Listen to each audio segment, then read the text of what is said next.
आप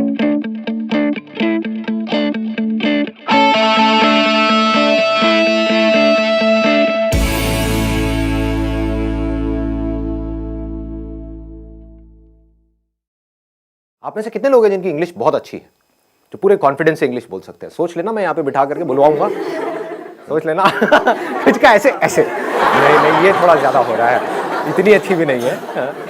कितने लोग हैं जिनको इंग्लिश समझ तो आ जाती है लेकिन बोल नहीं पाते हैं कॉन्फिडेंस, अपने आप को एक्सप्रेस नहीं कर पाते? सर फंबल बहुत करता है, फंबल बहुत फंबल होता है और अंदर से बोलने से पहले ही हमको डर लगने लग जाता है कि अगर मैं आपको यहाँ पर बुलाऊं आपको समझ आ जाएगा अगर कोई इंग्लिश में बात करेगा, लेकिन अगर मैं आपको कहूंगा बोलने के लिए तो आप कॉन्शियस हो जाओगे।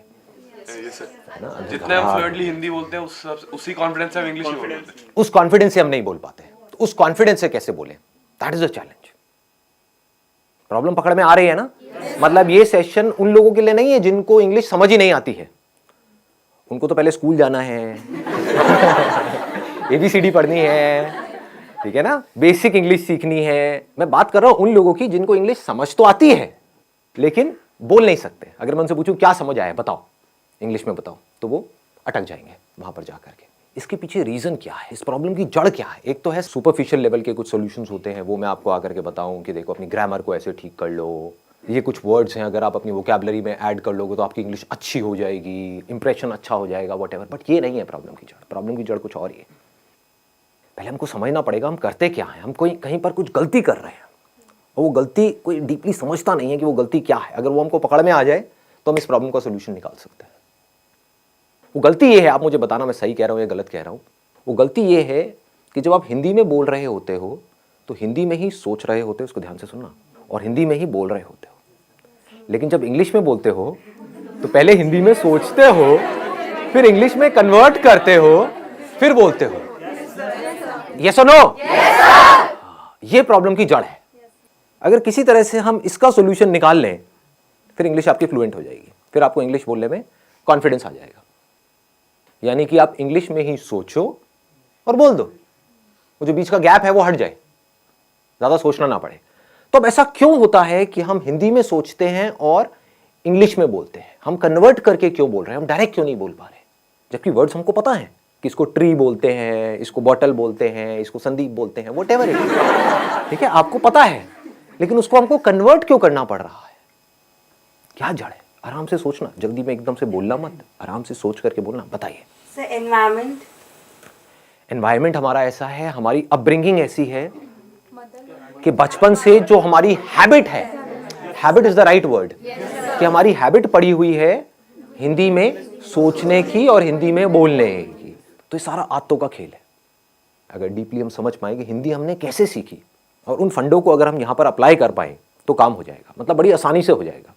एक है लंबा प्रोसेस कि आप किसी इंस्टीट्यूट में जाओ, वहाँ पर जा करके स्टेप बाय स्टेप सीखो, एक एक करके आपको बताएंगे वर्ब क्या होती है, एडजेक्टिव क्या होता है, नाउन क्या होता है, ये क्या, उसी में आदमी पागल हो जाएगा।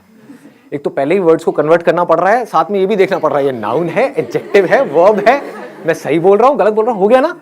और ज्यादा कॉम्प्लिकेटेड हो जाएगा। तो सीख भी सकते होगे तो नहीं सीख पाओगे, अगर सीख भी जाओगे अंदर ही अंदर तो बोल नहीं पाओगे, क्योंकि अंदर और खचड़ पचड़ हो गई। मतलब बेसिकली जैसे पानी है ना, वो बहता है कि मतलब कोई रुकावट ना आए, ऐसे वो बहनी चाहिए, उसको फ्लुएंसी बोलते हैं। तो मैं आप लोगों से पूछता हूं कि हिंदी हमने कैसे सीखी? अगर हमको ये समझ आएगा तो हम इंग्लिश को भी सीख सकते हैं और बड़ी जल्दी सीख सकते हैं। क्या आपने पढ़ करके सीखी? मतलब जो स्कूल में हिंदी सिखाई तब आपको हिंदी समझ में आई, या उससे पहले ही आप हिंदी सीख चुके थे? हाँ, जब हिंदी में वो चैप्टर शुरू हुए थे स्कूल में, उससे पहले ही आप कई गालियां सीख चुके थे, बहुत कुछ सीख चुके थे, है ना? हाँ, आप आराम से बात कर पाते थे, अपने आप को एक्सप्रेस कर पाते थे, किसी से कुछ मांगना है मांग लेते थे, व्हाटएवर। तो कैसे सीखी हमने हिंदी? इंटरैक्शन करके। लेकिन इंटरैक्शन, हमें तो हिंदी आती ही नहीं, हम इंटरैक्ट कैसे करें? इंटरैक्शन तो तब होता है जब दोनों लोग दोनों तरफ से इंटरैक्ट करें। तो पहले स्टेप में क्या हुआ था? ऑब्जर्वेशन। एब्सोल्युटली। मतलब हम लोगों को ऑब्जर्व करते रहते थे और कॉपी करते थे, इमिटेट। जैसे नकलची बंदर, आपने एक वर्ड सुना होगा, कभी किसी बंदर के सामने जाओगे, ऐसे ऐसे खुजाओगे, उल्टी सीधी हरकतें करोगे, व्हाटएवर, तो बंदर भी वही करने लग जाएगा। तो उस बंदर में और इंसान में ज्यादा फर्क नहीं है, आपको पता है, आप भी पहले बंदर ही थे, राइट? और कुछ लोग तभी बंदर हैं। तो हमने कैसे सीखा? जो भी हरकतें बड़ों को करते हुए देखा उसको कॉपी किया। वो बोल रहे हैं तो हमने भी वो बोलने की कोशिश करी, चाहे टूटा फूटा बोला, जैसा मर्जी बोला, लेकिन बोला। उन्होंने कोई अजीब सी हरकतें कर रहे हैं, गुस्सा कर रहे हैं, तो हम भी गुस्सा करना सीख गए, है कि नहीं? हमें पता है कि माँ बाप की आपस में लड़ाई हो रही है, बच्चों की ऑब्जर्वेशन बहुत तगड़ी होती है क्योंकि उनके पास करने के लिए और कुछ होता नहीं है। बैठे बैठे बस देखते रहते हैं, तो बच्चे ऑब्जर्व करते रहते हैं माँ बाप आपस में कैसे लड़ रहे हैं, कैसे माँ लड़ करके अपनी बात मनवा रही है बाप से, तो बच्चा वहां से सीख लेता है। बच्चे को समझ आ जाता है, अच्छा मुझे यही कुछ करना पड़ेगा, ऐसे नहीं मानने वाले, है ना? तो बच्चा टेंट्रम करना सीख जाता है और फिर उसको वो चीज़ मिल जाती है तो फिर अगली बार और टेंट्रम करता है, और ऐसे ही हम सीखते हैं। तो कहने का मतलब है हम हिंदी कैसे सीखे? देखते रहे, समझ नहीं आ रहा था क्योंकि जब हिंदी आती ही नहीं तो समझ कैसे आएगी, बट धीरे धीरे हम ऑब्जर्व करते रहे, समझते रहे कि जब ये इस तरह के वर्ड्स मुंह से निकलते हैं किसी के, तो उसके बाद में एक्शन क्या होता है, उसके साथ में क्या जुड़ा हुआ है। टॉय, तो इमीडिएटली हमको समझ आया इसको टॉय बोलते हैं, है ना? तो वहां पर बहुत सारी कंफ्यूजन भी होती है बच्चों के अंदर, क्योंकि वो कई बार गाड़ी को भी टॉय बोल देते हैं। क्यों? क्योंकि अभी क्लियर नहीं हुआ है कि टॉय क्या है। लेकिन फिर क्या हुआ, धीरे धीरे उन्होंने बोलना शुरू किया, गलतियां करी, करते एफर्टलेसली कम्युनिकेशन होने लग गया, इंटरेक्शन होने लग गया। उस इंटरेक्शन से क्या हुआ कि अब वो जो सोच रहे थे वही वो बोल रहे थे, वहां पर कोई कॉन्फ्लिक्ट नहीं था। बच्चों की यही खास बात है, बच्चों के अंदर कोई फिल्टर नहीं है, दिस इज द ब्यूटी, इसीलिए बच्चे बड़ी जल्दी सीखते हैं।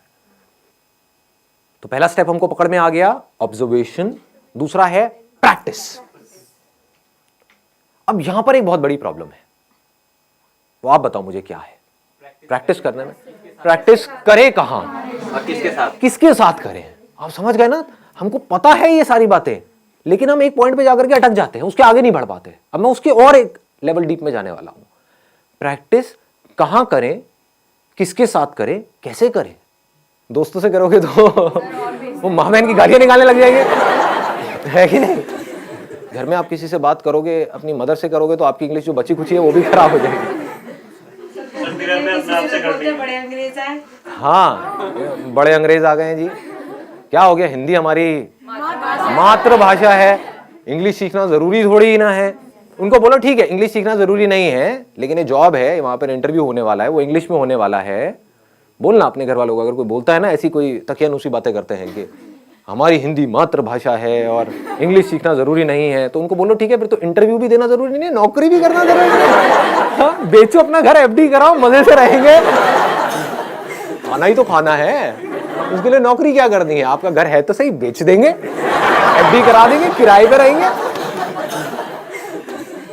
ठीक है जी, पकड़ में आ रही है बात? प्रैक्टिस कैसे करोगे जी? मैक्सिमम जितना एक डे में बोल सके, नॉर्मल भी कन्वर्सेशन कर। किससे बोलोगे? सब्जी वाले से बोला तो वो गड़बड़ हो जाएगी। टेक दिस तेरी लगाऊं कान के नीचे, तो गाली निकालती है मेरे को। The moment we speak in English to our friends, they say क्यों फॉर्मेलिटी क्यों कर रहे हो भाई? राइट, फॉर्मल क्यों हो रहे हो? फॉर्मेलिटी क्यों कर रहे हो और क्या जरूरत है? मुझे तो इंग्लिश आती है, आती किसी को भी नहीं है, समझ गए ना? समझ आती है, बोलने में कोई भी, सारे पैदल हैं। और कई बार वो हंसते भी हैं। जब कई बार क्या, हमेशा ही हंसते हैं। अपने गर्लफ्रेंड बॉयफ्रेंड से बोलोगे वो मजा ही नहीं आएगा, फीलिंग ही नहीं आएगी ना। हिंदी वर्ड्स में जो फीलिंग है, इश्क, ये वर्ड इंग्लिश में कहाँ मिलेगा? लव में वो मजा थोड़ी है। हाँ, प्यार, मोहब्बत, सारी फिल्में ऐसी देख देख करके हम बड़े हुए हैं। दिलवाले दुल्हनिया ले जाएंगे, You'll be my bride, you know? इसमें मजा नहीं आएगा, तू मेरी दुल्हन बनेगी। क्या प्रेम रोग? ये पिक्चर देख देख के आप बड़े हुए हो। ओ भाई साहब, सारे प्रेमी बैठे हैं यहाँ पर, हैं बड़े बड़े हैं। बढ़िया है जी। बताओ जी, ऑप्शन बताओ। It's a good idea. आप लिख सकते हो, मतलब डेली बेसिस पे अपनी एक डायरी लिख सकते हो कि क्या हुआ आज मेरे साथ में पूरे दिन में। उसमें मज़ा भी आएगा, और उस डायरी को जब आप एक साल बाद पढ़ोगे तो अपने ऊपर बड़ी हंसी भी आएगी, क्योंकि उस टाइम पे जब आप लिखना शुरू करोगे तो इंग्लिश बड़ी कमाल की होगी। ये मैं स्कूल में लिखता था, अब मैं बता नहीं सकता उसमें मैं क्या क्या लिखता था, बट अब मैं देखता हूँ तो बहुत हंसी आती है। मतलब कमाल की इंग्लिश होती थी, पता नहीं क्या का क्या मैं बनाता था, क्या क्रिएटिविटी, सारी क्रिएटिविटी उसमें चली जाती थी, है ना। तो this is a good idea कि आप लिख सकते हो अपने जो थॉट्स हैं, सुबह से रात तक जो भी कुछ किया है, क्योंकि लिखने के चक्कर में क्या होगा, आपको पहले